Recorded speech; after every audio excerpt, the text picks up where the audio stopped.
जय हिंद दोस्तों, वंदे मातरम। प्रभास की मूवी काल्की का ट्रेलर फाइनली रिलीज कर दिया गया है। नागा अश्विन के सुपरविजन के अंदर बनी हुई इस मूवी के बारे में चर्चा इतने समय से चल रही थी कि कई सारे यूट्यूबरों का जो घर है वो इसी मूवी की अपडेट्स के ऊपर बात करते हुए चल रहा था।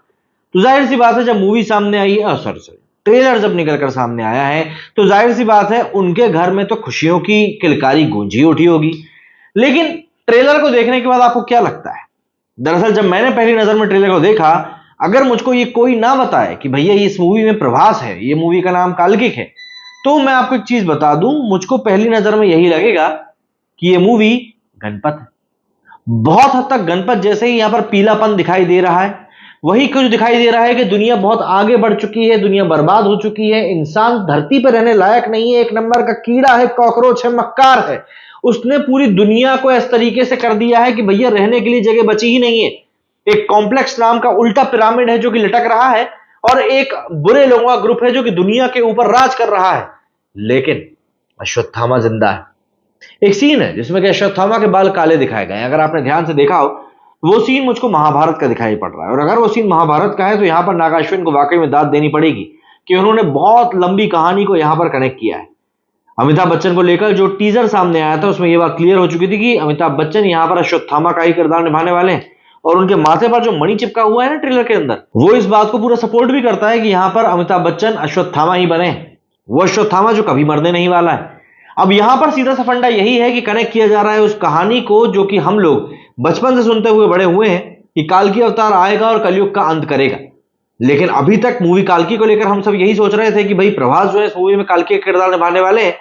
लेकिन सबसे बड़ा सरप्राइज एलिमेंट इस मूवी का यही रहने वाला है। दरअसल ट्रेलर देखकर जितना समझ में आया है वो ये है कि यहां पर प्रभास काल्की नहीं है, बल्कि काल्की या यूं कहें विष्णु जी का जो अवतार होने वाला है, वो दीपिका पादुकोण के पेट में पल रहा बच्चा है, जिसकी रक्षा करने की जिम्मेदारी अश्वत्थामा मतलब कि अमिताभ बच्चन ने उठाई है।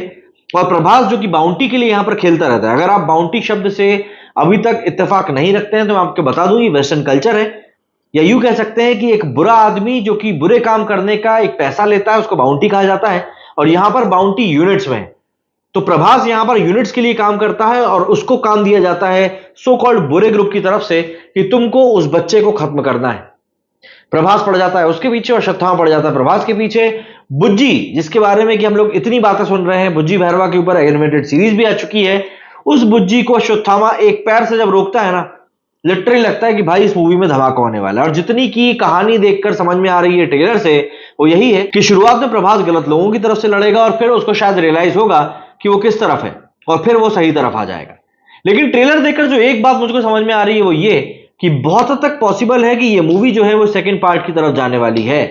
और देखिए, प्रभास की जो पिछली रिलीज मूवी है सलार, उसके बाद प्रभास की एक्टिंग को लेकर काफी लोगों ने सवाल किया था कि यार प्रभास को डायलॉग तो इस मूवी में दिए ही नहीं गए।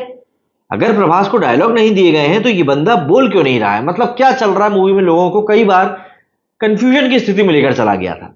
और यहां पर प्रभास ने एक बढ़िया कमबैक किया है। ना सिर्फ वो यहां पर कॉमिक टाइमिंग के साथ में कॉमेडी करते हुए नजर आ रहे हैं, बल्कि उनके बल्ले शल्ले भी अच्छे दिखाई दे रहे हैं। मतलब ओवरऑल प्रभास यहां पर पूरी फिटनेस के साथ दिखाई दे रहे हैं। हाँ, कई लोग यहां पर प्रभास को अगर बाहुबली से कंपेयर करने के लिए जाएंगे तो देखो ऐसा है कि तुम गलती कर रहे हो।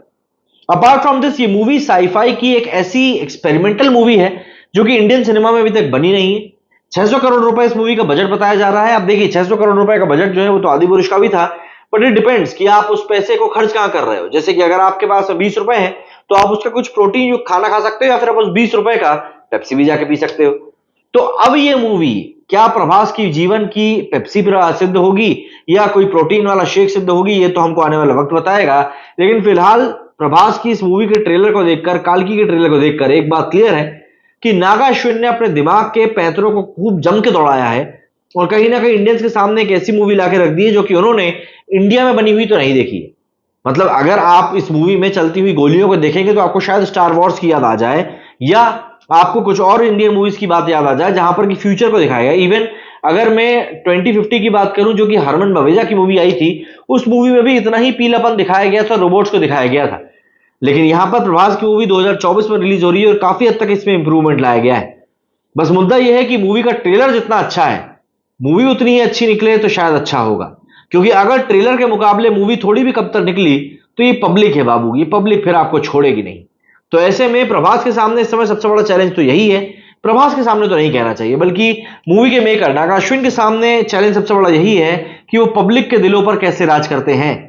क्योंकि देखिए, काल्की को लेकर पब्लिक के अंदर बहुत क्यूरियोसिटी है, और कुछ ऐसा ही सालार के साथ भी था, कुछ ऐसा ही आदिपुरुष के साथ भी था, कुछ ऐसा ही राधेश्याम के साथ भी था। बट पिछले कुछ समय में जिस तरीके से एक के बाद एक प्रभास की मूवीज ने परफॉर्म किया है बॉक्स ऑफिस के ऊपर, उसके बाद कई लोगों का जो भरोसा है वो उठ चुका है प्रभास के ऊपर से। तो ऐसे में क्या काल्की 2898 एडी प्रभास के लिए गेम चेंजर साबित होगी, ये एक बहुत बड़ा सवाल है। मूवी में थोड़ी देर के लिए दिशा पाटनी भी दिखाई दी है, पर उनको देखकर ऐसा लगता है कि पता नहीं इस मूवी में वो क्या करने वाली है। लेकिन मुझको जो सबसे ज्यादा इंप्रेस किया भैया, वो इंप्रेस किया मुझको कमल हसन ने। कमल हसन को देखकर मुझको डेडपूल के चेहरे की याद तो आई थी, पर ठीक है, हम इसको समझते हैं कि भैया ये कमल हसन का ही किरदार है। ये बात पहले ही बता दी गई है कि कमल हसन का जो किरदार है वो बहुत छोटा होने वाला है, तो ऑब्वियस सी बात है सेकंड पार्ट के लिए हो सकता है बिल्टअप हो।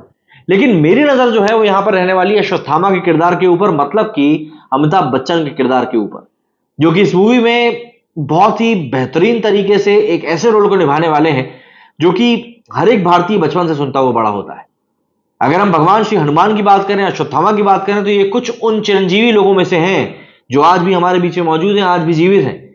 अश्वत्थामा को लेकर भी कई सारी कथाएं हम लोग अक्सर सुनते ही रहते हैं।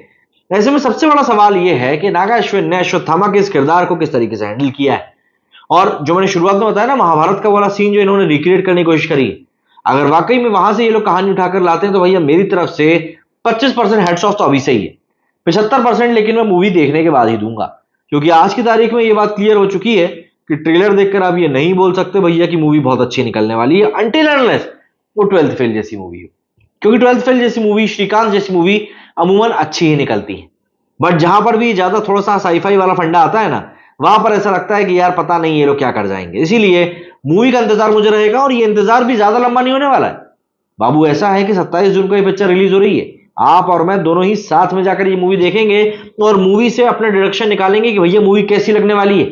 प्रभास जब से बाहुबली में बंदे को देखा है ना यार, बंदे को देखकर लगता है कि यार इस बंदे में पोटेंशियल है। और मुझे ऐसा लगता है कि कई सारे डायरेक्टर्स ने, खासतौर पे ओम राउत ने भी यही पोटेंशियल देखकर प्रभास को हमारे सामने आदिपुरुष में प्रेजेंट किया था और कचरा कर दिया था। हालांकि सलार में काफी हद तक संभाल लिया, लेकिन काल्की में क्या होने वाला है ये बहुत हद तक डिपेंड करेगा कि आगे प्रभास का करियर मूवी इंडस्ट्री में किस तरीके से आगे बढ़ने वाला है।